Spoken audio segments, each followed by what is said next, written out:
West Indies এবং নিউজিল্যান্ডের চতুর্থ টি-20 অনুষ্ঠিত হচ্ছে। প্রথম ওভারে প্রথম ইনিংসে ওয়েস্ট ইন্ডিজ ব্যাট করছে নিউজিল্যান্ডের বিপক্ষে।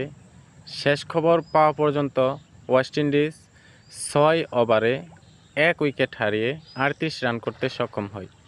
কিন্তু বৃষ্টির কারণে খেলা আপাতত বন্ধ আছে। আর ওয়েস্ট ইন্ডিজ এবং নিউজিল্যান্ডের এই চতুর্থ টি-20তে বৃষ্টিবিঘ্নিত ম্যাচে কাকে এগিয়ে রাখবেন? জয়ের শেষ হাসিটা কে হাসবে, ওয়েস্ট ইন্ডিজ নাকি নিউজিল্যান্ড? নাকি বৃষ্টির কারণে খেলা পরিত্যক্ত হবে? অবশ্যই কমেন্টে জানাবেন। আর খেলাধুলার সকল আপডেট পেতে পারেন খেলাধুলার আড্ডা ও রোকন ব্লগের পাশে থেকে। অবশ্যই সবাই কমেন্টের পাশাপাশি লাইক রিঅ্যাক্ট দিবেন। লাইক রিঅ্যাক্ট দিলে রিচ এঙ্গেজমেন্ট বাড়ে, এটা আমরা সবাই জানি।